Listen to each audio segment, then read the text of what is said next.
Kota Solo adalah salah satu kota yang paling menarik di Jawa Tengah. Dengan slogan The Spirit of Java, kota ini lekat citranya sebagai pusatnya budaya Jawa yang mempunyai akar sejarah panjang yang bisa ditarik hingga ratusan tahun yang lalu dan masih bertahan hingga kini. Pada video kali ini, kita akan menyambangi salah satu ikon kota Solo, sebuah tempat yang sudah menemani perjalanan kota Solo dari masa ke masa sebagai pusat aktivitas jual beli masyarakat. Namun, bukan hanya sekedar tempat jual beli. Tempat ini juga sekaligus menjadi saksi sejarah dan ikon budaya kota Solo. Jadi, mari ikut bersama saya menelusuri sudut dan memasuki lorong-lorong temaram yang penuh dengan aktivitas manusia berjual beli. Mempelajari sejarah sekaligus berbelanja oleh-oleh kota Solo di sebuah pasar yang megah yang telah berdiri hampir 1 abad yang dikenal sebagai Pasar Gede Harjonagoro.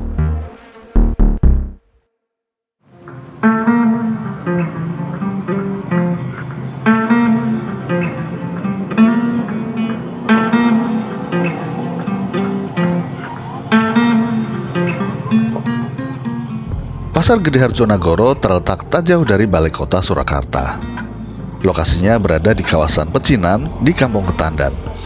Tepat di sampingnya masih berdiri dengan megah sebuah bangunan kelenteng bernama Tin Koksi yang telah ada dari sekitar tahun 1748, 5 tahun setelah lahirnya Kasunanan Surakarta Hadiningrat.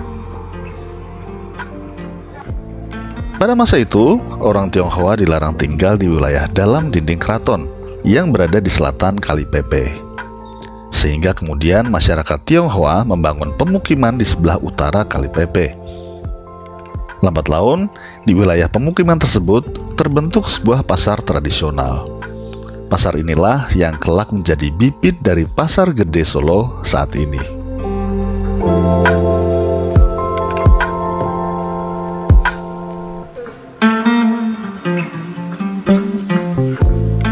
Seiring berjalannya waktu, pasar tersebut akhirnya dibangun di era kepemimpinan Sri Susuhunan Pakubuwono ke-10. Pembangunan dimulai pada tahun 1927 dengan arsitek Insinyur Herman Thomas Karsten, seorang arsitek ternama pada waktu itu di Hindia Belanda, yang juga membangun pasar Johar di Semarang yang tak kalah ikonik. Arsitektur Pasar Gede memadukan gaya Eropa dan Jawa dengan atap tinggi yang khas, jendela besar dan ornamen-ornamen khas Jawa di berbagai sudut bangunan yang menambah nilai estetika. Pembangunan pasar selesai pada tahun 1930 dan menghabiskan biaya 300.000 gulden. Pasar Gede diresmikan pada 12 Januari 1930 oleh Pakubuwono ke-10. Pasar tradisional ini diberi nama Pasar Gede karena bangunannya tampak serupa benteng dengan pintu masuk seperti istana yang beratap besar dan megah. Sementara Harjonagoro adalah nama yang digunakan untuk menghormati Kanjeng Raden Temenggong Harjonagoro, seorang keturunan Tionghoa bernama asli Go Tixwan, yang mendapat gelar kebangsawanan dari Keraton Surakarta karena perannya yang besar dalam pelestarian seni dan budaya Jawa.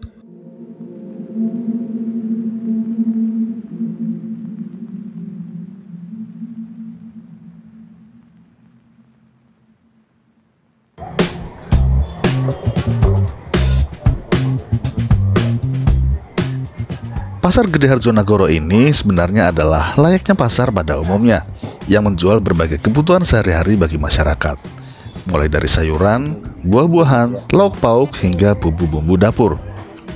Tapi, selain menjual kebutuhan sehari-hari, Pasar Gede juga dikenal sebagai salah satu pusat kuliner untuk mencicipi kuliner khas tradisional yang ada di Solo. Sebut saja dawet telasih, soto, nasi liwet, dan masih banyak lagi yang lainnya. Bahkan yang non-halal pun juga ada, karena memang ada konsumennya.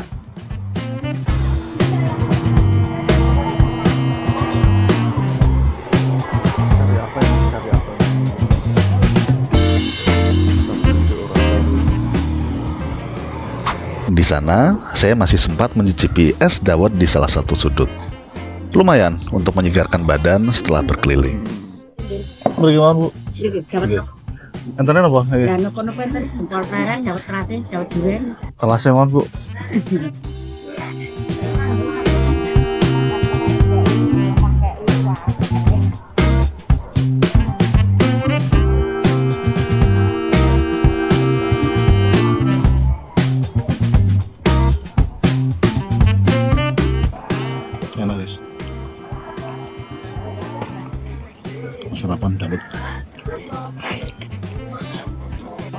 Sampun Bu, itu nih.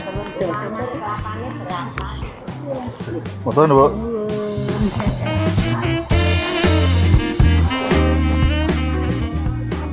Tapi kunjungan saya pada waktu itu sebenarnya bukan hendak berwisata kuliner, melainkan mencari buah tangan untuk dibawa pulang. Saya hanya memiliki waktu singkat sebelum mengejar flight untuk pulang. Ketika tidak sempat mampir ke toko oleh-oleh, maka pasar gede ini bisa menjadi andalan. Karena pagi-pagi sekali sudah ada saja yang berjualan di sini. Di sini kita bisa mendapatkan aneka keripik maupun kue-kue kering untuk dibawa pulang. Sepertinya hampir segala macam keripik dijual di sini. Seperti keripik tempe, tahu, usus, ceker, bahkan bayam dan pare. Dan tidak hanya keripik atau jajanan kering, di sini juga dapat dengan mudah kita temukan aneka jenis teh maupun minuman tradisional untuk diseduh di rumah. Seperti favorit saya, wedang uwuh. Dan untuk harga yang ditawarkan di sini relatif lebih miring dibandingkan dengan di toko oleh-oleh. Pendek kata, dengan model pas-pasan, apa yang kita dapatkan di sini sudah lebih dari cukup untuk membuat keluarga, tetangga, atau rekan-rekan kerja tersenyum lebar.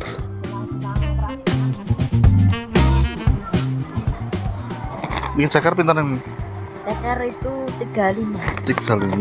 Apa yang 20 berarti ya? Oh. Rasanya pintar, Mbak. Rasanya langsung. Nawin niku nau paru. Paru yang gede 40, yang kecil 20. Niki gede. Ya. Oh, niki 40. 5 son ya. Oh, niki usus. Khusus 35, yang kecil 20. Oh, yang kecil sana semua. Ya. Nah, niku keripik tempe sing kotak niku. Pinten niku? Apa? Ini, Pak. Nggih. 20. 20. Tempe dele, ini yang dele, ini yang bengok. Sama. Oh. Oh, niki dulu. 20. Apa bengok? Tempe bengok. Oh, niki napa niki? Itu yang kedele. Oh, kecil. Bedane napa to? Bedane ya bengok niku tempenya gede-gede. Niki kan cilik-cilik. Oh.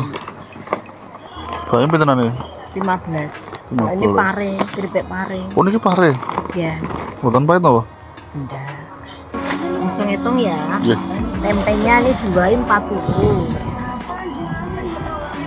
40 sama 15 ya 55. 55 sama 15 jadi 70. 22 sama 70 jadi 29. 300 315 Mas. 315. Ya.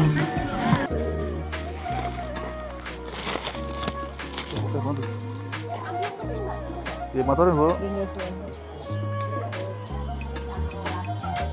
Kesimpulannya, pasar gede kini bukan hanya sekedar pusat perdagangan, tetapi juga simbol atas keharmonisan budaya masyarakat di Solo yang saling hidup berdampingan.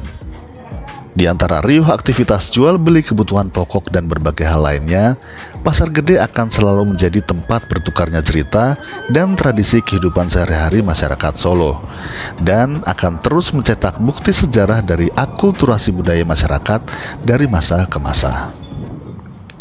Saya Anjas, sampai jumpa pada video selanjutnya. Wassalam.